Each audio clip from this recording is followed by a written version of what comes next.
हवेली के बड़े कमरे में सुबह की नर्म धूप पर्दों से छनकर अंदर आ रही थी। कमरों के बीचों बीच शीशे के सामने एक ऊंचा कद, चौड़ा सीना और सख्त बॉडी वाला जवान खड़ा था। राज ने काले रंग का बहुत अच्छा सलवार कुर्ता पहना था, जिसकी सादगी में भी रौब झलक रहा था। कलाई पर सोने की घड़ी बंधी हुई थी और जूते पहनते वक्त उसके चेहरे पर हमेशा की तरह खामोशी और आत्मविश्वास की झलक थी। ये वो लम्हा था जब वो अपनी जमीनों का दौरा करने निकलने वाला था। पीछे से नौकर ने आकर सर झुकाया। साहिब जी, नौकर ने कहा। राज ने हल्की निगाह शीशे से हटाकर नौकर पर डाली। क्या बात है? जी, बाहर एक लड़की आई हुई है, जिद कर रही है कि उसे नौकरी चाहिए। वो आपकी दादी की खिदमत करना चाहती है। राज ने हल्की मुस्कान दी और आईब्रो उचकाते हुए कहा। वो नर्म लहजे का आदमी नहीं था, उसकी आवाज़ भारी और संजीदा थी। जी साहब जी, काफ़ी देर से खड़ी है, नौकर ने घबराहट से जवाब दिया। राज ने घड़ी की सुइयां देखी, फिर अपनी कलाई के बटन ठीक किए। सही है, भेज दो अंदर। ये शब्द उसके होठों से निकलते ही कमरे में एक ठंडी सी खामोशी फैल गई। उसे खबर नहीं थी कि अभी जो लड़की उसकी हवेली में कदम रखने वाली है, वो उसके सुकून, उसके घमंड और उसकी सारी दुनिया को बदलने वाली है। हवेली का भारी दरवाज़ा धीरे से खुला। अंदर एक नन्ही सी लड़की दाखिल हुई। उसके कदमों की छाप इतनी हल्की थी जैसे जमीन पर चलने पर भी वो डर रही हो। उसने पुराने नीले रंग का सूट पहना था, जिसके ऊपर काली चादर ओढ़ी हुई थी। चादर का किनारा बार बार हाथों में मरोड़ रही थी। नजरें झुकी हुई थी, वो सहमी हुई खड़ी थी। उसके चेहरे पर बचपन की मासूमियत झलक रही थी और घबराहट की वजह से होठ बार बार कांप रहे थे। राज अपनी कुर्सी पर टेक लगाए बैठा था। उसकी तेज आंखें प्रीति पर जमी हुई थी, जैसे वो उसके अंदर तक झांक लेना चाहता हो। बैठ जाओ, उसने भारी लहजे में कहा। प्रीति ने नजर उठाए बिना धीरे धीरे उसके कदमों के पास फर्श पर बैठने की कोशिश की। यहाँ नहीं, राज ने सख्ती से कहा। सोफे पर बैठो। प्रीति ने एक पल के लिए चौंक कर ऊपर देखा, फिर घबराहट में तेजी से उठकर सामने वाले सोफे पर चली गई। उसके हाथ अभी चादर के किनारे को मरोड़ रहे थे। कमरे में एक लम्हे के लिए खामोशी छा गई। राज ने अपनी कुर्सी पर सीधा होते हुए गहरी आवाज में पूछा, तुम्हें नौकरी क्यों चाहिए? राज ने अपनी दादी के लिए अखबार में इश्तिहार दिया था कि उसको नौकरी के लिए कोई लड़की चाहिए। मैं अनाथ हूँ, मेरे मम्मी पापा नहीं हैं, एक छोटा भाई है, उसका पेट पालने के लिए मुझे काम चाहिए। आपकी दादी की खिदमत कर लूंगी, बस मुझे ये नौकरी चाहिए। प्रीति ने हिचकी लेते हुए धीरे से कहा। ये नौकरी उसके लिए बहुत ज़रूरी थी। राज की आंखें एक लम्हे के लिए उसके चेहरे पर ठहर गई। वहाँ ना कोई चालाकी थी, ना कोई दिखावा, बस एक सादगी और मासूमियत थी। वो कुछ लम्हे खामोश रहा, फिर बोला, नाम क्या है तुम्हारा? प्रीति। प्रीति ने धीरे से जवाब दिया, बस मैट्रिक तक पढ़ी हूँ। घर कहाँ है तुम्हारा? राज ने सवाल किया। यहाँ से थोड़ी दूर एक छोटी बस्ती में है, प्रीति ने जवाब दिया। राज की नजरें और गहरी हो गई। वो उसकी सच्चाई परख रहा था, जैसे दिल और दिमाग दोनों उसका इम्तिहान ले रहे हो। राज ने अपने हाथों की उंगलियां एक दूसरे में फंसाई और गंभीर आवाज में बोला, ये काम मैं तुम्हें नहीं दे सकता। मुझे पढ़ी लिखी लड़की चाहिए जो मुझे मिल चुकी है। प्रीति चौंक गई, उसकी आंखों के किनारे कांपने लगे। वो हिचकी लेती हुई घबराकर फर्श पर बैठ गई और राज से हाथ जोड़कर बोली, साहिब जी प्लीज मुझे ये काम दे दीजिए, मुझे इसकी बहुत ज़रूरत है। मेरा भाई बीमार है, अगर ये काम नहीं मिला तो हम भूखे मर जाएंगे। उसकी आवाज़ में सिसकियाँ थी। राज की तेज आंखों में उलझन झलक उठी। वो कुछ लम्हों तक उसे देखता रहा। लड़की की कांपती हुई हालत, कांपती आवाज़ और मासूमियत उसके दिल के किसी कोने को छू गई। उसने गहरी सांस ली, कुर्सी से उठकर सीधे बैठा और बोला, ठीक है, काम दे दिया, लेकिन याद रखना कल से वक्त पर आना। और हाँ, तुम्हें इसी हवेली में रहना पड़ेगा। पिछले वाला कमरा तुम्हारा होगा, नौकरानी तुम्हें दिखा देगी। प्रीति की आंखों से आंसू बहने लगे, चेहरे पर शुक्रगुजारी की नमी थी। राज कुर्सी से उठा और लंबे कदमों से बाहर निकल गया। उसके जाते ही कमरे में एक भारी खामोशी छा गई। प्रीति ने कांपते हाथों से अपनी चादर संभाली और धीरे से सोफे के किनारे पर बैठ गई। दिल की धड़कन अभी तक काबू में नहीं आई थी, पर एक तसल्ली सी थी कि आज वह अपने भाई के लिए रोटी का जरिया ले आई थी। अगले दिन हवेली का भारी दरवाज़ा दोबारा से आवाज़ करता हुआ खुला तो अंदर से नौकरानी निकली, जो लगभग 30 साल की थी। चेहरे पर सख्ती और आंखों में तजुर्बे की गहराई थी। काला दुपट्टा कांधे पर डाल रखा हुआ था और हाथ में चाबी बज रही थी। चलो मेरे साथ, उसने तेज आवाज में प्रीति से कहा। जल्दी से अपनी चादर समेटकर खड़ी हो गई उसके कदम अभी भी डगमगा रहे थे, जैसे जमीन पांव तले खिसक रही हो। प्रीति आगे आगे चलती रही और वो उसके पीछे पीछे। हवेली के सुनसान राहदारियों से गुजरती हुई राहदारी पर पुराने रंगों की खुशबू और सदियों पुरानी तस्वीर लगी हुई थी, जो अंधेरे में अजीब सा रूप डाल रही थी। शायद उसका भाई भी वही था। यहाँ खेलने का मैदान नहीं है, यहाँ पर हर चीज की अपनी जगह और अपनी हद है, समझी तुम? नौकरानी ने पीछे मुड़कर कहा। प्रीति ने सर हिला दिया। उसकी दिल की धड़कन कानों में सुनाई दे रही थी। वो सब कुछ महसूस कर रही थी। आखिरकार वो एक बड़े बैठक से गुजरते हुए पीछे वाले हिस्से तक पहुंची। वहां पुराने पेड़ों के साए और ठंडक का हल्का एहसास था। नौकरानी ने एक छोटा सा दरवाजा खोला और बोली, चलो ये तुम्हारा कमरा है। कमरे के अंदर अंधेरा था। छत से लटकता बल्ब फीकी रोशनी दे रहा था। वहाँ एक पुरानी सी चारपाई और लकड़ी की मेज रखी हुई थी। एक छोटी सी खिड़की थी जहाँ से बाहर पेड़ों की टहनियाँ झलक रही थी। प्रीति ने कदम अंदर रखा तो अजीब सा सुकून उसके दिल पर छा गया। ये जगह उसके लिए अब सहारा बनने वाली थी। नौकरानी ने दरवाजे के पास खड़े होकर कहा, खाने के वक्त में खुद आना होगा। सुबह सवेरे दादी जी के काम शुरू हो जाएंगे। देर बर्दाश्त नहीं की जाती यहाँ। और हाँ, ये कमरा साफ सुथरा कर लेना। ये कहकर दरवाज़ा जोर से बंद कर दिया और बाहर बैठक में उसकी चाबी बजाने की आवाज़ पहुंची। प्रीति चरपाई पर बैठ गई। उसने चादर मजबूती से अपने पास लपेट ली। दिल में अजीब सा डर था, लेकिन आंखों में एक छोटी सी रोशनी भी थी। शायद किस्मत ने उसके लिए एक नया दरवाज़ा खोल दिया था। तुम यहाँ आराम करो, मैं कमरा साफ कर लूँगी। प्रीति ने 10 साल के रफ़ी को कुर्सी पर बैठा दिया और खुद सफाई में लग गई। प्रीति अपने ताई के साथ रहती थी, जो उसको घर से निकाल रही थी। जब उसकी दोस्त शीतल ने हवेली की नौकरानी के बारे में बताया तो वो तुरंत यहाँ आ गई, ताकि अपने भाई और अपने लिए अच्छा ठिकाना मिल सके। सुबह की खनक हवेली के बैठक में फैली हुई थी। प्रीति ने चादर को संभालते हुए कमरे के बाहर रख दी। दिल की धड़कन तेज थी, क्योंकि आज पहली बार उसे दादाजी के सामने पेश होना था। रवि को कमरे में छोड़कर वो नौकरानी के साथ आगे बढ़ी। नौकरानी ने दरवाज़ा खोला। अंदर बड़ा सा कमरा था, जिसके बीचों बीच एक बड़ी आरामदायक कुर्सी पर दादी जी बैठी हुई थी। सफ़ेद बालों का जुड़ा हुआ था। चेहरे पर झुर्रियों के बावजूद एक अजीब सा रोब और शक्ति थी। यही है नई लड़की? दादी जी ने गहरी आवाज़ में पूछा। मालकिन, यही है प्रीति, नौकरानी ने इज्जत से जवाब दिया। जी हाँ, प्रीति ने सर झुकाकर नमस्ते किया। दादी जी ने निगाह भरकर उसे देखा और कहा, सीधी बात सुन लो, यहाँ सच्चाई और खिदमतदारी के सिवा कुछ भी नहीं चलता। अगर ईमानदारी दिखाई तो इज्जत भी मिलेगी, वरना इस हवेली के दरवाजे सबके लिए खुलते हैं, निकालने के लिए भी। प्रीति ने कांपते होठों से सर हिलाया। इसी लम्हे कमरे का दरवाज़ा खुला और अंदर राज की चाची दाखिल हुई। वो साड़ी पहनी हुई थी, जेवर से सजी धजी, नाजुक व्यवहार वाली औरत थी, पर आंखों में गुरूर की झलक साफ दिख रही थी। वो प्रीति को ऊपर से नीचे तक देखकर मुस्कुराई और बोली, मम्मी जी, आपका पोता फिर किसी झोपड़ी की लड़की को लेकर आ गया है। ये क्या इज्जत रखेगी, ये क्या इज्जत रहेगी हमारी? वो अजीब निगाहों से प्रीति को देख रही थी। उसी समय दरवाजे से एक जवान लड़का अंदर आया। राज की चाची का बेटा। वो बेपरवाह सहूलियत वाला, अपने बाल सेट किए हुए, कुर्ते के बटन खुले और आंखों में बगावत लिए हुए था। वो सोफे पर टांग रखकर बैठ गया और सिगरेट जलाते हुए बोला, मम्मी जी, ये तो बड़ी मासूम लगती है। वैसे मानना पड़ेगा राज को, लड़कियां बड़ी खूबसूरत मिल जाती हैं। राज की चाची ने सख्त लहजे में कहा। ईशान, अपनी जुबान को काबू में रखो। ईशान हंस पड़ा। जी दादी जी, आप क्यों खामोश हैं? कमरे के एक कोने में राज के चाचा बैठे थे। बीच की उम्र के, भारी जिस्म वाले, कम बोलने वाले और वजन वाली बात करने वाले। वो प्रीति को देखकर बस इतना बोले, अगर बच्ची मेहनती है तो ठीक है, मम्मी जी का ख्याल रख लेगी। चाचा ने मुंह फेरकर नाराजगी से आह भरी, पर कुछ नहीं कहा। सुबह सुबह सभी दादी जी के कमरे में हाजिर होते थे। वो चल नहीं सकती थी, पर पूरी हवेली में उनका रोब था।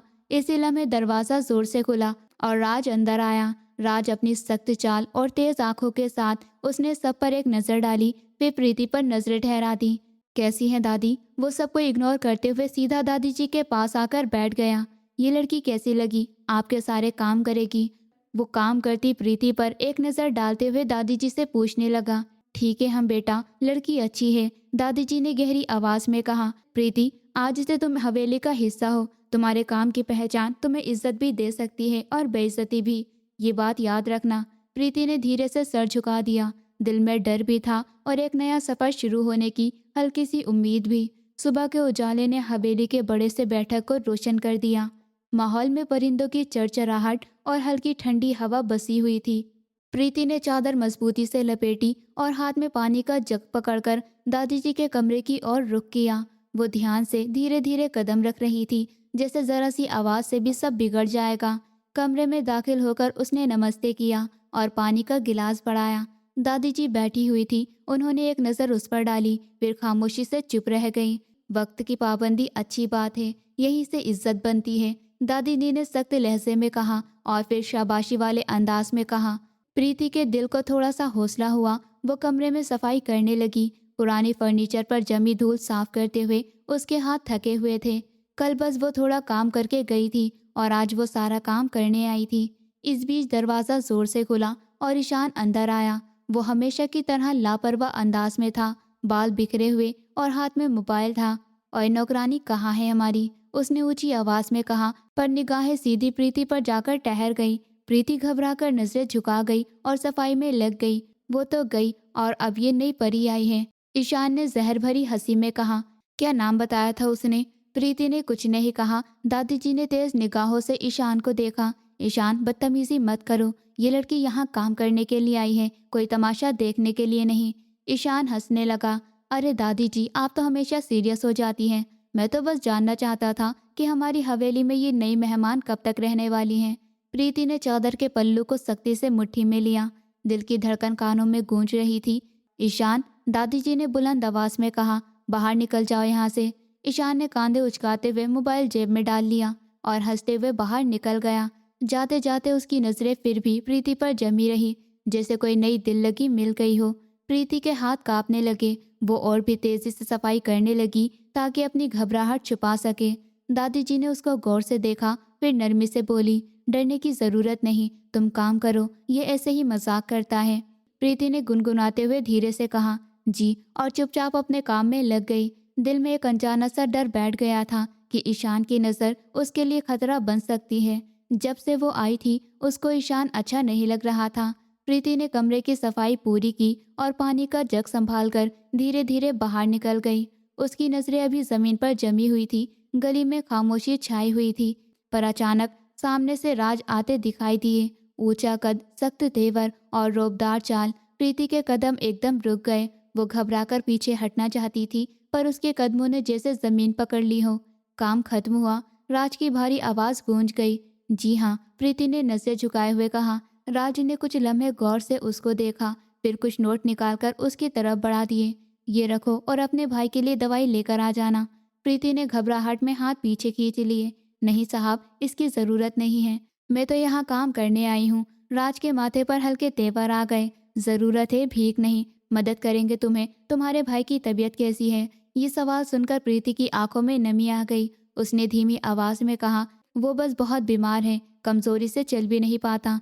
डॉक्टर ने दवाई बताई है, पर वो अपनी बात अधूरी छोड़ गई। राज ने उसके झुकते हुए वजूद को लम्हे भर देखा, फिर पैसे उसके हाथ में ज़बरदस्ती पकड़ा दिए। कल दवाई लेकर आ जाना ज़रूर, और हाँ, यहाँ काम के साथ साथ अपने घर वालों की फिक्र भी ज़रूरी है। प्रीति ने बेबसी और शुक्रगुजारी से हाथ हिलाए, पर बोली नहीं, बस धीरे से सर झुकाकर पैसे संभाले। राज लम्हे भर उसकी इस हालत को फिर से परखता रहा, सीधे कदमों से आगे बढ़ गया। उसके जाते ही प्रीति ने गहरी सांस ली, दीवार के साथ टिककर आंखें बंद कर ली, दिल में प्रार्थना की। हवेली के हिस्से में फैला हुआ बाग अंधेरे में डूबा हुआ था। शाम ढल चुकी थी। पेड़ों के बीचों बीच जलते बल्ब हल्की रोशनी दे रहे थे। राज संगमरमर के बेंच पर बैठा हुआ था, हाथ में सिगरेट थी, पर सुलगी नहीं थी। सामने उसका एक करीबी दोस्त अर्नब बैठा था, हंसी मजाक में लगा हुआ। यार राज, तुम्हारे व्यवहार की ये शक्ति तो सब जगह मशहूर है, पर आज लग रहा है कुछ सोच में हो, अर्नब ने मुस्कुराते हुए कहा। राज ने सिगरेट को उंगलियों में घुमाया और गहरी सांस ली। सोच तो हमेशा रहती है, पर आज एक नई चीज ने ध्यान खींच लिया है मेरा। उसे दर्द में डूबी वो आंखें याद आई। हाँ भाई, तो ये नई चीज क्या है? जमीन का टुकड़ा या कोई कारोबारी डील? अर्नब ने आंखें सिकोड़कर पूछा। राज के होठों पर हल्की सी मुस्कुराहट आ गई, पर उसकी आंखों में गंभीरता बरकरार रही। दिल में एक लड़की थी। अर्नब चौंक कर सीधा होकर बैठ गया। लड़की? और तुम्हारे मुंह से ये शब्द, ये तो बड़ी हैरानी की बात है। कौन है भाई? राज ने कुछ लम्हे खामोशी बनाए रखी, फिर धीरे से बोला, वो जो हवेली में काम करने आई है प्रीति। अर्नव ने शरारत भरी हंसी में कहा, अच्छा तो ये बात है, और तुम्हारे इस दिल को एक नौकरानी ने हिलाकर रख दिया। ये तो कमाल हो गया। राज की आंखों में गंभीरता उभर आई थी। ये मजाक का टॉपिक नहीं है अर्नव, वो लड़की मुश्किल में है, उसकी आंखों में एक अजीब सा दुख है जो बाकी सबकी नजरों से छुपा हुआ है। इतनी कम उम्र की है, बच्ची ही है, अर्नव ने निहारते हुए कहा। तो राज ने सख्त लहजे में कहा, फिर तुम्हारे सख्त तेवर के पीछे दिल धड़कने लगा है। राज ने सिगरेट वापस जेब में डाला और ठंडक में कहा, दिल धड़कने की बात नहीं, बस इतना समझो कि वो नाजुक है और नाजुक चीज जिम्मेदारी बन जाती है। अर्नव हंसने लगा, पर राज की गंभीरता देखकर धीरे धीरे खामोश हो गया। वो जानता था कि राज आम आदमी नहीं है, अगर उसने किसी के बारे में सोच लिया है तो बात मामूली नहीं है। अर्नव अभी कुछ कह ही रहा था कि राज की नज़र अचानक बाग के दूसरे कोने पर जाकर ठहर गई। चांदनी की हल्की रोशनी में वो दुबली सी लड़की साफ दिखाई दे रही थी। हाथ में पानी की बाल्टी और झाड़ू थी, पर सफाई के बीच वो रुकी और छोटे छोटे पौधों के पास बैठ गई। प्रीति ने नरमी से पौधों की मिट्टी झाड़ी और फिर किसी बच्चे की तरह उनसे बातें करने लगी। बस थोड़ा सब्र करो, कल तुम्हें ताज़ा पानी मिलेगा, फिर देखना कैसी ताजगी मिलेगी। राज के सख्त तेवर लम्हे भर ढीले पड़ गए। उसने गहरी नज़र से प्रीति को देखा, जैसे वो मंजर उसके लिए अनोखा है। रात के सन्नाटे में पौधों में लगी ये लड़की पौधों से बातें कर रही थी। उसके होठों से एकदम निकला। अर्नव ने गर्दन घुमाकर देखा और हंसते हुए कहा, ये तो पागल लगती है मुझे, वो पौधों से भी दिल की बातें सुनाई जा रही है। पर राज की आंखों में हंसी नहीं थी। वो खामोशी से उस मंजर को देखता रहा और प्रीति के चेहरे पर अजीब सा सुकून था, जिससे उसको इंसानों से नहीं बल्कि बेजुबान पौधों से बात करने में राहत मिल रही हो। राज ने गहरी सांस ली, जैसे किसी अनजानी हालत में हो। पागल नहीं है, दर्द वो जो इंसान अपने दुख किसी को नहीं कह सके वो पौधे से कहता है। अर्नव ने चौंकर कहा, वाह भाई, आज तो तुम शायर बन गए हो। राज ने कोई जवाब नहीं दिया। उसकी नजरें अभी भी प्रीति पर जमी हुई थी। वो पौधों के पत्तों पर हाथ फेर रही थी, जैसे कोई बच्चा माँ की उंगली थामे हुए हो। इस लम्हे प्रीति ने गर्दन उठाई। उसकी नजरें लम्हे भर के लिए दूर बेंच पर बैठे राज से मिल गई। घबराहट की एक लहर उसे घेर गई। वो तेजी से उठ खड़ी हुई और पानी की बाल्टी उठाकर पलक झपकाते हुए बगीचे की तरफ बढ़ गई।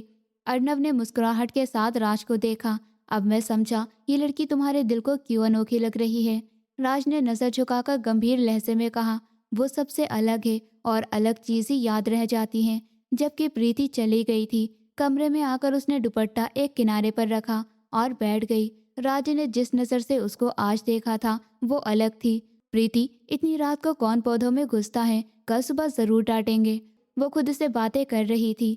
दीदी पानी, रवि ने उसको पुकारा। हाँ देती हूँ। वो पानी देने लगी, फिर बेड पर लेटकर आंखें बंद कर ली। 2 महीने गुजर गए थे। प्रीति ने हवेली को अपना घर समझकर दिन रात मेहनत की थी। सुबह सवेरे उठना, सफाई सुथराई, दादी जी के कमरे का खास ख्याल रखना, उनके खाने पीने से लेकर दवा तक सब जिम्मेदारियां वो खामोशी से निभाती रही। दादी जी अक्सर उसकी तारीफ करते हुए कहती, लड़की तो हीरे की तरह है, ऊपर वाला नसीब अच्छा करे। उनके ये शब्द प्रीति के लिए सहारा थे, पर उसके दिल को खटकने वाली 2 चीजें हमेशा रही, ईशान की अजीब नजरें और उसकी माँ का सख्त कड़वा लहजा। हर बार वो अपनी चादर का पल्लू मजबूती से पकड़कर खुद को बचा लेती। इन दोनों के अलावा एक और सुकून का कारण ये था कि दादी जी की प्रार्थना और राज के दिए हुए पैसों से उसका भाई काफी बेहतर हो गया था। अब वो कुछ चलने फिरने के काबिल हो गया। बेटा प्रीति, राज को बुलाकर लाओ, वो अपने कमरे में होगा। उस दिन दोपहर को दादी जी ने कहा। प्रीति ने एकदम जवाब दिया और कदम बढ़ा दिए। वो अभी आधी रास्ते में ही थी कि सामने से ईशान आता हुआ दिखाई दिया। मोबाइल जेब में डालकर वो सीधा उसके सामने आकर खड़ा हो गया। ओ लड़की सुन, मेरे कपड़े प्रेस कर दे। प्रीति ने रुकते हुए नजरें झुका ली और नर्म पर मजबूत लहजे में कहा, मैं आपके पर्सनल काम के लिए नहीं रखी गई हूँ, मुझे दादी जी ने भेजा है। ईशान के चेहरे पर जहर भरी मुस्कुराहट फैल गई।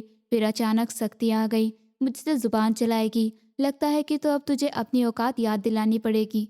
ये कहकर वो तेजी से आगे बढ़ गया और प्रीति का हाथ पकड़कर घसीटते हुए अपने कमरे की तरफ ले जाने लगा। प्रीति डर से कांप गई, पर उसकी कमजोर कोशिश ईशान के पकड़ के आगे ढीली पड़ गई। छोड़ दीजिए मुझे, ऊपर वाले का वास्ता है आपको, वो कांपती आवाज में कहती रही। ईशान ने दरवाजा जोर से बंद कर दिया और उसके पास आया। प्रीति पीछे हटती गई, दिल जोर जोर से धड़कने लगा। वो पूरी तरह से डर गई थी। इतने में अचानक दरवाजा खुला। राज कमरे के दाहिने पर खड़ा था। उसकी आंखों में गुस्से की बिजलियां चमक रही थी। उसने जो मंजर अपनी आंखों से देखा, उसमें प्रीति कांपते हुई ईशान के बिल्कुल करीब खड़ी हुई थी। ईशान की हरकत देखकर उसका खून खोल उठा। राज के कदम लम्हे भर को रुक गए। आंखों में हैरत और गुस्सा दोनों थे। प्रीति एकदम सहमी और तेजी से सिमटकर दीवार से लग गई। फिर कपकपाते चादर संभालते हुए दरवाजे की तरफ लगी और बिना कुछ कहे कमरे से निकल गई। कमरे में अब सिर्फ राज और ईशान आमने सामने थे। माहौल में खतरनाक खामोशी छा गई।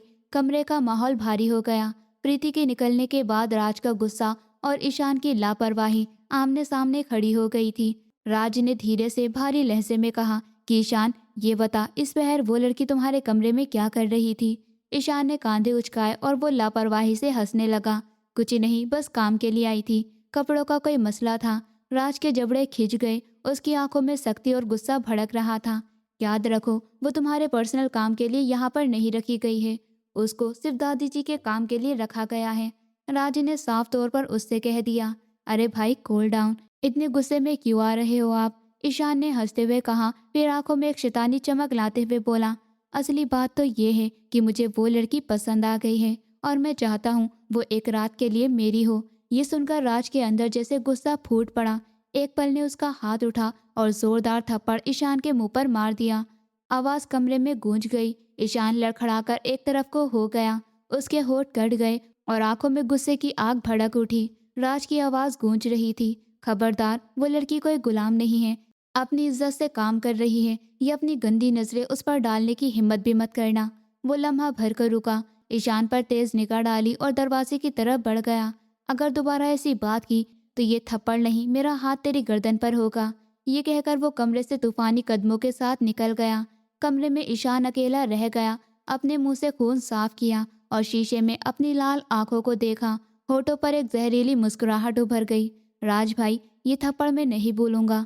उसका बदला मैं जरूर लूंगा और वो बदला प्रीति के जरिए होगा। सुबह के वक्त हवेली में सुकून का आलम था। परिंदों की चरचराहट और धूप की हल्की किरणें बैठक में बिखरी हुई थी। प्रीति आज जल्दी हवेली आ गई थी। नौकरानी ने जल्दी जल्दी प्रीति को कहा, प्रीति, राज साहब का नाश्ता लेकर जाओ उनके कमरे में। प्रीति ने ट्रे संभाली और धड़कते दिल के साथ राज के कमरे की तरफ बढ़ गई। ये पहला मौका था कि वो अकेली उसके कमरे में दाखिल हो रही थी।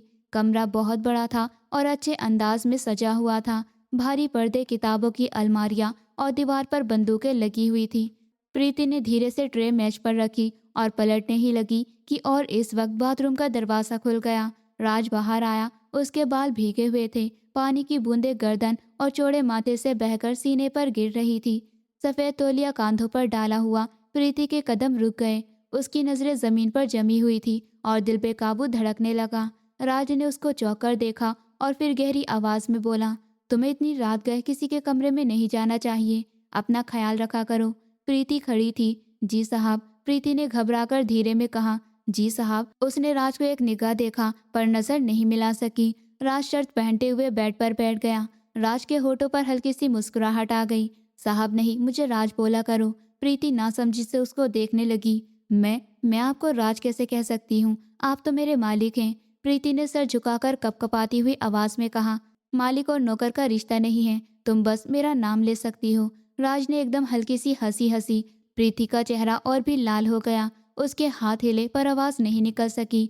राज ने लम्हे भर को उसको गौर से देखा। उसके झुके हुए बदन में सादगी और शर्म की ऐसी झलक थी कि दिल एकदम नर्म पड़ने लगा।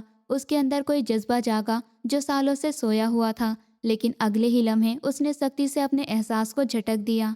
दिल ही दिल में बोला, नहीं, ये लड़की तो बहुत छोटी है, मेरे लिए नहीं। उसने संभाल कर तौलिया को एक तरफ खींचा और अलमारी की तरफ बढ़ गया, जबकि प्रीति धीरे धीरे दरवाजे की तरफ निकल गई। उसके कानों में अब भी राज की हंसी और वो बात गूंज रही थी, साहब नहीं, मुझे राज बोलो। आज पूरा दिन वो बहुत काम करके वापस कमरे में आ गई थी जब अचानक उसके छोटे भाई की तबीयत खराब हो गई। रवि, तुम्हें तो बहुत तेज बुखार है, वो उसके सर पर पट्टियां रखते हुए बोली। वो रवि के सर पर पट्टियां रखते हुए बेबसी से उसका जला हुआ चेहरा देख रही थी। आंखों में डर और परेशानी तैर रही थी। ए ऊपर वाले, अब मैं क्या करूं? उसके होठ कांप रहे थे। रवि का छोटा सा वजूद तप रहा था। होठ सूख गए। अचानक उसका सब्र टूट गया। वो जल्दी से उठी, दरवाज़ा खोला और अंधेरी गली में दौड़ती हुई बाहर निकल गई। आंखों से आंसू बह रहे थे। कोई है प्लीज़, कोई है। उसकी सिसकियां सुनसान गली में गूंज रही थी। उसी वक्त सामने राज आता दिखाई दिया। उसके कदम रुक गए। इतनी रात गए कहाँ पर जा रही हो? राज ने सख्त पर हैरानी भरी आवाज़ में पूछा। वो रोनाई सी सूरत लिए हाफती हुई रुकी।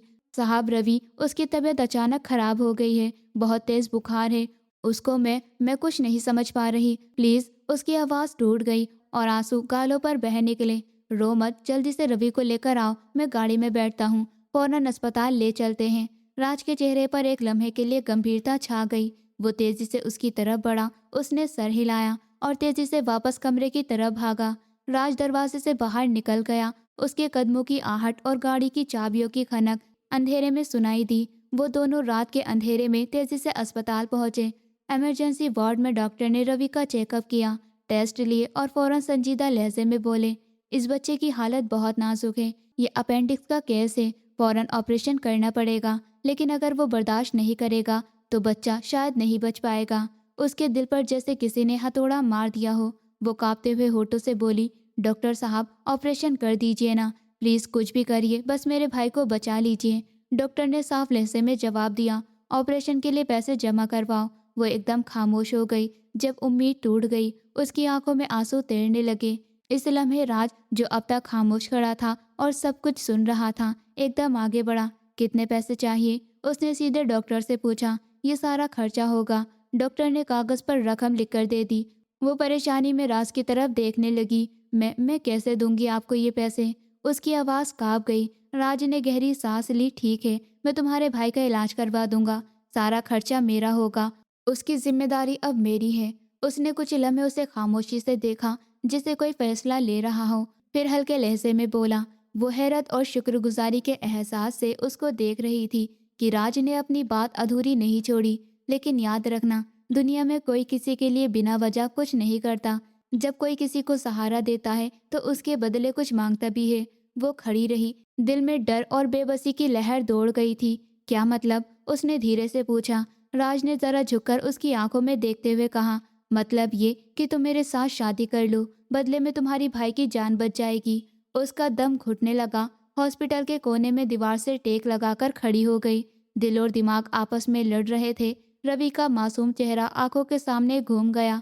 आंसू बहने लगे। राज उसको देख रहा था। आखिर को वो इतनी रात को उस लड़की को अस्पताल लेकर आया था। किसी को पता लग जाएगा तो वो यकीन ही नहीं करेंगे। कुछ लम्हों की तड़प के बाद उसने धीरी आवाज में कहा, ठीक है, मैं आपसे शादी कर लूंगी, बस मेरा भाई बच जाए। उसने मिनट में फैसला कर लिया था, क्योंकि उसके पास एक भाई ही था जिसे वो खोना नहीं चाहती थी। राज के चेहरे पर एक अनजान सुकून उतर आया। वो पीछे मुड़ गया और डॉक्टर की तरफ देखकर बोला, ऑपरेशन फौरन शुरू करो। खर्च की फिक्र नहीं की गई। डॉक्टर ने ऑपरेशन के लिए लिखने का काम शुरू किया। 3 दिन हॉस्पिटल में बेचैन रहते गुजरने के बाद आखिरकार रवि का ऑपरेशन कामयाब हो गया। डॉक्टर ने तसल्ली भरे लहजे में कहा, फिक्र की जरूरत नहीं, बच्चा बिल्कुल ठीक है, कुछ ही दिन आराम करेगा तो ठीक हो जाएगा। ये सुनकर उसकी आंखों में शुक्र के आंसू भर आए। वो परवाले से शुक्र करती रही। रात चुपचाप वो सब कुछ देख रहा था, पर उसके अंदर जैसे कोई फैसला पहले से तय था। 3 दिन बाद जब वो रवि को लेकर घर आई तो वो अभी भी कमजोर था। वो उसके पास बैठी और उसका ख्याल करने लगी। वो थकान और सुकून के बीच बैठी ही थी कि अचानक दरवाजे पर दस्तक हुई। सामने राज खड़ा था। उसकी आंखों में वही लचक थी जो उसने कहा था। वो चौंक गई। अभी? लेकिन मेरा भाई अभी बीमार है, मैं इसको छोड़कर कैसे? उसे बिल्कुल अंदाजा नहीं था कि राज फौरन अपनी बात पूरी करेगा। मैंने जो कहा था वो करूँगा, तुम्हें याद है ना? तुमने उस बात में हाँ कहा था। अब पीछे हटने का कोई भी रास्ता नहीं है। नौकरानी तुम्हारे भाई के पास रहेगी, फिक्र मत करो। राज ने उसकी बात काट दी। वो कुछ लम्हे हैरान खड़ी रही। आंखों से बेबसी के आंसू निकल आए। फिर चुपचाप कोने में रखी चादर उठाई और अपने कांधों पर डाल दी। नौकरानी की तरफ मुड़कर कपकपाती आवाज में बोली, रवि का ख्याल रखना, मैं जल्दी वापस आऊंगी। नौकरानी ने हैरानी से उसे देखा पर कुछ कह नहीं सकी और फिर वो राज के साथ निकल गई। रास्ते भर गाड़ी में खामोशी रही। थोड़ी देर में गाड़ी एक घर के सामने रुकी। राज ने गाड़ी से उतरकर प्रीति की तरफ आते हुए उसके लिए दरवाज़ा खोला। वो जिंदगी में दूसरी बार इतनी बड़ी गाड़ी में बैठी थी। शादी के लिए वो एक छोटे से कमरे में पहुंचे। कमरा सादा सा पर एक अजीब सुकून से भरा हुआ था। दीवार पर हल्की पीली रोशनी जल रही थी। एक मेज पर कुछ सामान रखा था। कमरे में कुछ लोग मौजूद थे। पंडित जी, राज के कुछ दोस्त जो गवाह बने थे। प्रीति चुपचाप कमरे के कोने में जाकर बैठ गई। दिल जोर जोर से धड़क रहा था, आंखें झुकी हुई थी। पंडित जी ने मंत्र पढ़ना शुरू किया और इस तरह शादी की रस्में शुरू हुई। दोनों ने 7 फेरे लिए। राज ने प्रीति की मांग में सिंदूर भरा और उसे अपनी पत्नी बना लिया। जब वो उसके गले में मंगलसूत्र डाल रहा था तो उसके दिल में एक अलग ही खुशी महसूस हो रही थी, पर प्रीति के हाथ कांप रहे थे। उसका दिल तो चाह रहा था कि वो शादी न करे, पर रवि का मासूम चेहरा आंखों के सामने घूम गया। उसकी सांसें तेज हो गई, पर वो खामोश रही। अपने भाई की खातिर राज के चेहरे पर जीत और सुकून दोनों फैल गए थे। यूं इस छोटे से कमरे में उनकी शादी पूरी हुई। बाकी लोग प्रार्थना करने लगे। कमरे में हल्की हल्की मुबारकबाद की आवाज़ें गूंजने लगी। राज तसल्ली और खुशी से भरा था, जबकि प्रीति अब भी शौक में थी। वो कैसे कुछ ही लम्हों में एक आम नौकरानी से राज की पत्नी बन गई। वो अपनी जगह पर बैठी काँप रही थी, जैसे तकदीर की नई लकीर उसकी जिंदगी पर खींचती गई हो। शाम के वक्त हवेली की बैठक में हल्की रोशनी जल रही थी। माहौल में खामोशी थी, सब अपने कमरों में थे। उसी दिन से शादी के बाद अब तक उसका सामना राज से नहीं हुआ था। वो यही सोच रही थी कि उनके बीच बने इस नए रिश्ते का क्या मतलब होगा। प्रीति किचन के काम से फ्री होकर गली में गुजरी थी कि अचानक ईशान उसके सामने आकर खड़ा हो गया। उसकी आंखों में बदले की आग भड़क रही थी। बड़े शान से फिरती हो ना तुम, राज भैया का साया मिल गया है, पर आज तुम्हें बताऊंगा तुम्हारी हकीकत क्या है। ईशान ने चारों तरफ देखा, हर तरफ सन्नाटा था। हटिए मेरे रास्ते से, वरना मैं दादी जी को बुला लूंगी। प्रीति ने डरकर कदम पीछे कर लिए। आज कोई नहीं आएगा, आज तुम सिर्फ मेरी होगी। ईशान ने उसकी ओर एक जीत भरी मुस्कान फेंकी और ये कहते ही उसके बाजू पकड़ ली। प्रीति पूरी ताकत से अपने आप को छुड़ाने की कोशिश करती रही। आंखों से आंसू बह रहे थे, पर ईशान की पकड़ बहुत मजबूत थी। स्टोर रूम में घसीटते हुए वो उसे अंदर ले गया। जैसे ही वो दरवाजा बंद करने लगा, अचानक कदमों की तेज आहट गूंजी। ईशान, ईशान, ये राज आवाज की थी। वो अगले ही लम्हे तूफान की तरह अंदर दाखिल हुआ। उसकी आंखों में ऐसा गजब था कि ईशान के हाथ खुद ब खुद ढीले पड़ गए। वो आज ही शहर से लौटा था। जब किसी के चीखने की आवाज़ सुनी तो सीधा उस तरफ चला आया था। राज ने एक झटके से ईशान को दीवार से जोर से धक्का मारा। उसकी आंखों में इतनी आग थी कि ईशान डर के मारे पीछे हट गया, पर राज का गुस्सा रुकने का नाम नहीं ले रहा था। उसने कॉलर पकड़कर कहा, जानवर, इंसान बनना भूल गया है तू। मैं तुझे छोड़ दूँ तो नाम बदल देना। राज के हाथों में ऐसी ताकत थी जैसे बरसों का जला गुस्सा एक साथ फूट पड़ा हो। ईशान ने बचने की कोशिश की, पर राज ने एक जोरदार मुक्का उसके चेहरे पर मारा, जिससे वो जमीन पर जा गिरा। प्रीति एक कोने में सिमटी खड़ी थी, उसके पैरों में जैसे जान नहीं थी। राज ने उसकी तरफ देखा, उसकी आंखों में डर और दर्द दोनों थे। वो कुछ कह नहीं पा रही थी, हिल भी नहीं रही थी। राज ने एक पल के लिए नजर झुकाई, फिर उसकी तरफ बढ़ा। उसने उसे संभालते हुए कहा, चलो प्रीति, अब यहाँ से चलो। उसकी आवाज में शक्ति थी, पर अंदर कहीं गहराई में एक अजीब सा ख्याल था जो खुद उसे समझ ही नहीं आ रहा था। प्रीति की आंखों से आंसू लगातार बह रहे थे। उसने कुछ नहीं कहा, बस सर झुका लिया और राज के पीछे चल दी। दोनों कमरे से बाहर निकले। हवेली के लंबे गलियारे में खामोशी पसरी थी। बाहर हल्की बारिश शुरू हो गई थी। राज ने दरवाजे के पास पहुंचते ही गार्ड को बुलाया और बोला, इसे हवेली के बाहर फेंक दो। आज के बाद अगर ये अंदर आया तो उसकी हड्डियां नहीं बचेंगी। ईशान ने कुछ कहने की कोशिश की, पर गार्ड उसे घसीटकर बाहर ले गए। बारिश की बूंदें जमीन पर गिर रही थी और उनके कदमों की आहट में घुलती जा रही थी। ईशान को गार्ड जब तक बाहर घसीटकर ले गए, तब तक राज ने अपने फोन से पुलिस को खबर कर दी। कुछ ही देर में गाड़ी के सायरन की आवाज़ हवेली के बाहर गूंज उठी। पुलिस अंदर आई और राज ने ठंडे लहजे में कहा, इंस्पेक्टर, इसे ले जाइए। इसने हवेली की औरत की इज्जत पर हाथ उठाने की कोशिश की है। पुलिस वाले ईशान को पकड़कर ले जाने लगे। वो छूटने की कोशिश कर रहा था, पर राज की एक नज़र ने उसकी हर हरकत को रोक दिया। इंस्पेक्टर ने राज की तरफ देखा और बोला, आप जैसे लोग अगर हर जगह मिल जाएं तो इंसाफ करना आसान हो जाए। राज ने बस इतना कहा, बस इंसाफ होना चाहिए। इंसान की हैसियत बड़ी या छोटी नहीं। प्रीति चुपचाप दरवाजे के पास खड़ी थी। उसके चेहरे पर हल्की थकान और आंखों में राहत थी। वो देख रही थी कैसे राज ने उसके लिए सब कुछ किया। पुलिस के जाने के बाद राज ने मुड़कर उसकी तरफ देखा और बस इतना कहा, डर अब खत्म। प्रीति कुछ बोल नहीं पाई, बस उसके होठों पर एक हल्की सी मुस्कान आई। फिर उसने चुपचाप सर झुका लिया। उसी वक्त नौकरानी रवि को लेकर आई। उसकी मासूम आंखें प्रीति को ढूंढ रही थी। दीदी कहाँ थी तुम? वो दौड़ता हुआ प्रीति से लिपट गया। प्रीति ने उसे अपनी गोद में भर लिया। आंखों से आंसू अपने आप बह निकले। राज कुछ पल उन्हें देखता रहा, फिर उसके होठों पर एक हल्की सी मुस्कान आई। उसने रवि के सर पर हाथ फेरा और कहा, रवि अब तेरी दीदी बिल्कुल ठीक है। रवि ने ऊपर देखा और बोला, राज अंकल आपने मेरी दीदी को बचा लिया ना? राज ने झुककर कहा, हाँ बेटा हमेशा बचाऊंगा। उस वक्त हवेली में माहौल जैसे बदल गया हो। बाहर हवा में शांति थी और कमरे में अंदर सुकून। प्रीति ने रवि का चेहरा दोनों हथेलियों में लेकर कहा, अब तो डरना नहीं, अब हम दोनों है ना? रवि ने सर हिलाया, फिर राज की तरफ देखा और बोला, अब आप हमारे साथ बैठेंगे ना खाना खाने? प्रीति झट से बोली, अरे नहीं बेटा, मालिक को काम होगा। पर राज ने बीच में ही रोक दिया और कहा, आज मालिक नहीं सिर्फ राज बोलो।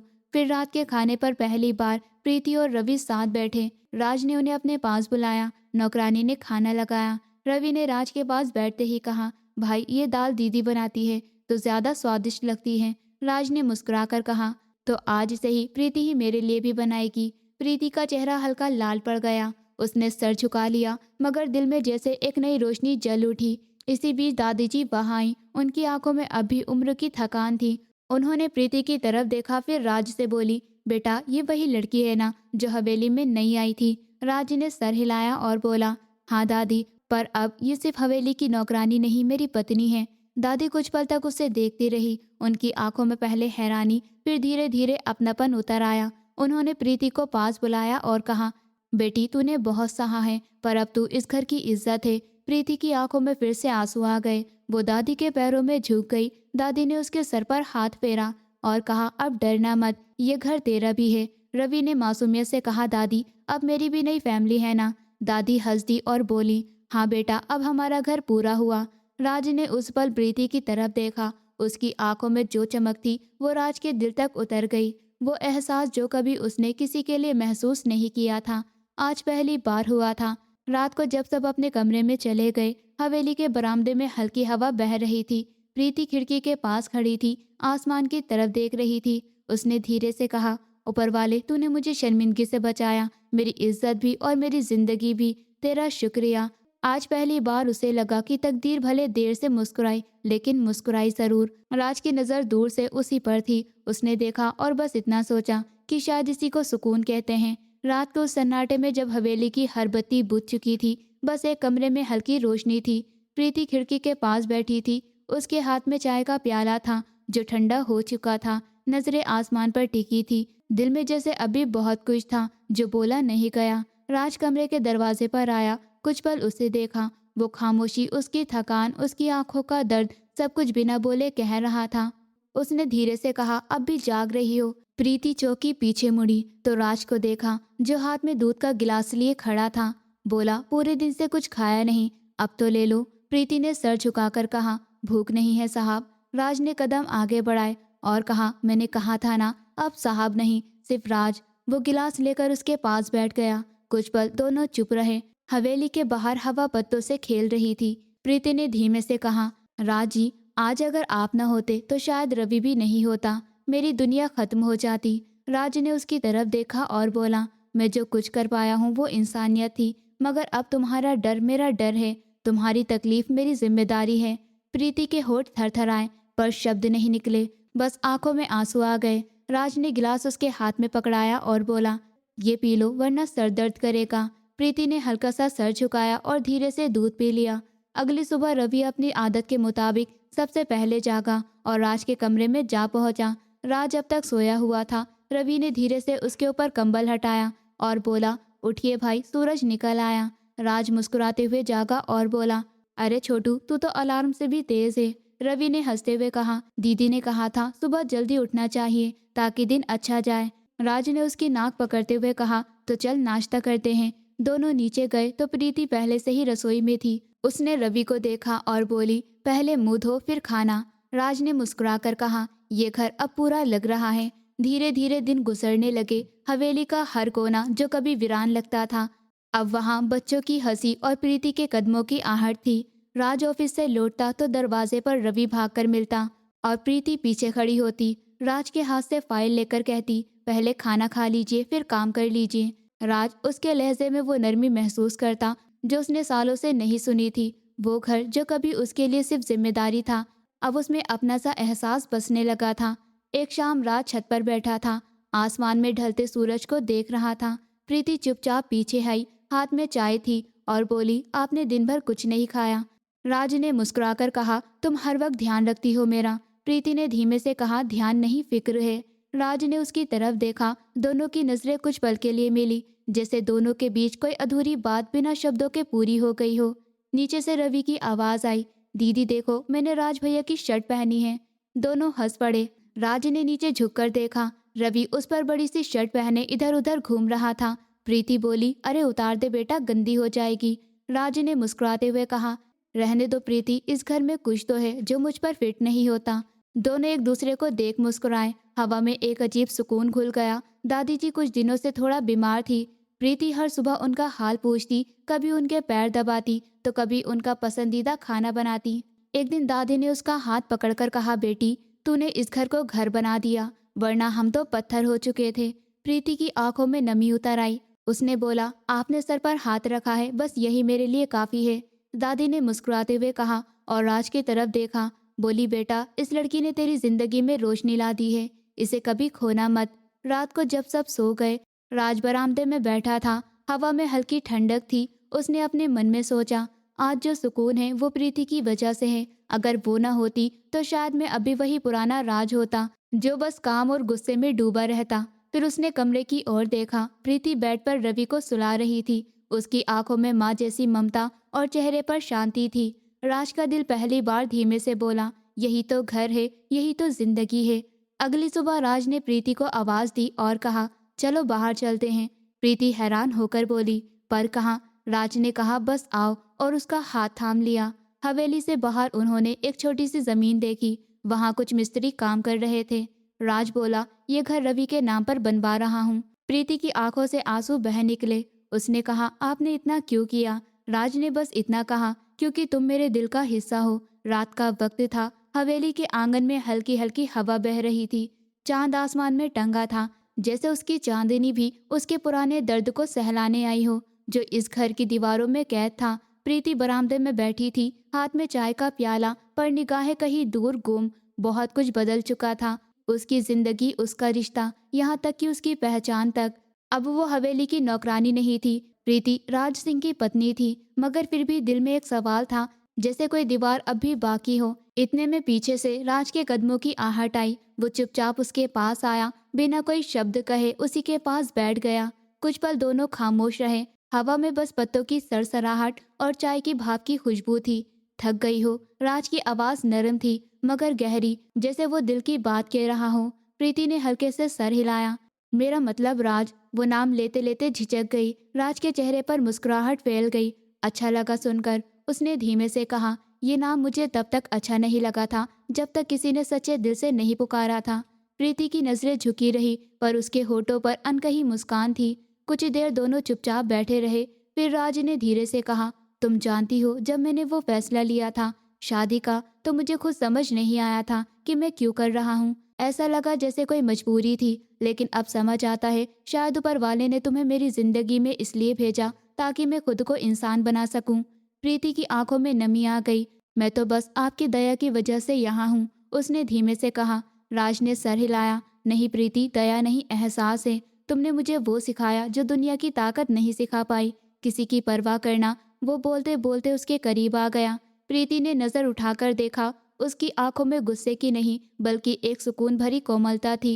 वो नजरों से कुछ कहना चाहता था जो जुबान से नहीं कहा जा सकता था। कुछ पल दोनों एक दूसरे को देखते रहे। चांद की रोशनी उसके चेहरे पर पड़ रही थी। उसकी सादगी, उसकी झिझक, उसकी मासूमियत, सब जैसे एक तस्वीर बन गई थी। राज ने धीरे से उसका हाथ थाम लिया। पहली बार प्रीति ने अपने दिल की धड़कनें इतनी तेज महसूस की।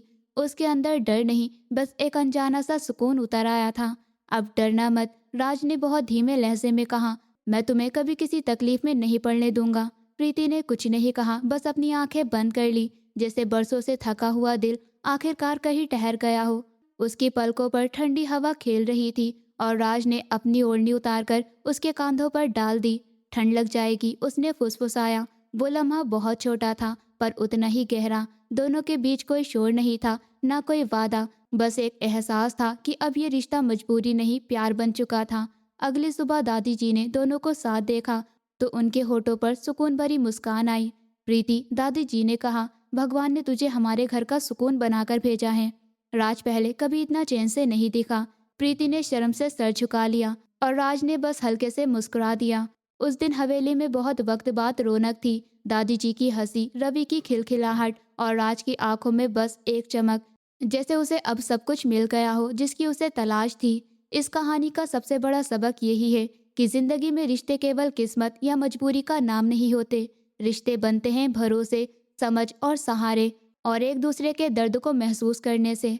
जब हम किसी के दर्द को बिना बोले समझ जाते हैं, उसकी मदद बिना पूछे करते हैं, तो वही असली रिश्ता बन जाता है।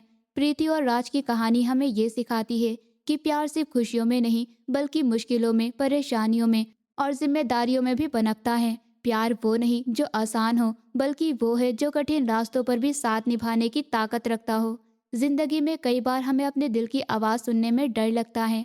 डर लगता है कि सामने वाला हमारा दर्द समझेगा या नहीं, लेकिन असली प्यार वही है जिसमें डर नहीं होता बल्कि एक दूसरे की सुरक्षा का एहसास और जिम्मेदारी होती है। राज और प्रीति का रिश्ता भी इसी वजह से खास है। उन्होंने मजबूरी से शुरुआत की थी, लेकिन समय के साथ उसमें अपनापन, विश्वास और सच्चा प्यार बन गया। ये कहानी हमें ये भी याद दिलाती है कि रिश्तों में समझ और सम्मान सबसे ज़रूरी होते हैं। जब हम किसी को सिर्फ अपने लिए नहीं बल्कि उसके लिए भी सोचते हैं, उसकी तकलीफ में खुद को जोड़ते हैं, तब रिश्ते मजबूत होते हैं। प्यार सिर्फ दिल का रिश्ता नहीं है, एक वादा कि चाहे रास्ता कितना भी कठिन क्यों ना हो, हम साथ निभाएंगे। एक और ज़रूरी बात यह है कि प्यार में गुस्सा और घमंड की कोई जगह नहीं होनी चाहिए।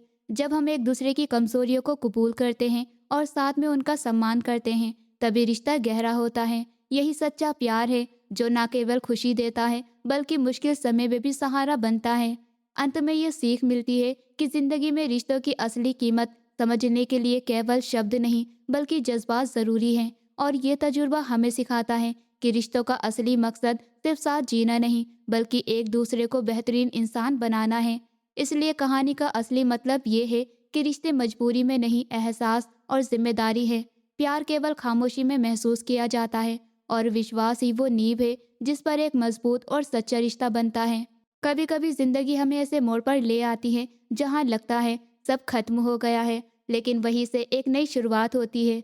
जब कोई ऐसा इंसान हमारी जिंदगी में आता है जो हमें हमारे डर से निकालता है, हमारी टूट चुकी उम्मीदों को जोड़ता है और हमें ये एहसास कराता है कि हम भी प्यार के लायक हैं। प्यार वो नहीं जो हर वक्त कह दिया जाए, बल्कि वो है जो हर मुश्किल में चुपचाप साथ निभाया जाए। सच्चे रिश्ते वो नहीं जो दिखावे से बनते हैं, बल्कि वो हैं जो भरोसे और समझ से मजबूत होते हैं। हर रिश्ता तब खूबसूरत बनता है जब उसमें अपनापन हो, सम्मान हो और एक ऐसा एहसास हो जो बिना बोले सब कह जाए। कभी किसी की मुस्कान की वजह बनना सबसे बड़ा सुख है और किसी के दर्द में उसका सहारा बनना सबसे बड़ा प्यार। रिश्ते तभी टिकते हैं जब दोनों एक दूसरे को बदलने की कोशिश नहीं करते, बल्कि जैसे हैं वैसे ही कबूल कर लेते हैं। असली प्यार वो नहीं जो आसान हो, बल्कि वो है जो हर तूफान में भी साथ खड़ी रहे। और यही मोहब्बत, प्रीति और राज की कहानी हमें सिखाती है कि जब दिल सच्चा हो तो हालात भी झुक जाते हैं और किस्मत भी मुस्कुरा उठती है। दोस्तों, उम्मीद करती हूँ आपको हमारी कहानी पसंद आई होगी। कहानी पसंद आई है तो वीडियो को लाइक करें, चैनल पर नए हैं तो चैनल को सब्सक्राइब करें और हाँ, नोटिफिकेशन बेल को ज़रूर दबाएं ताकि अगली अपडेट सबसे पहले आपको मिले।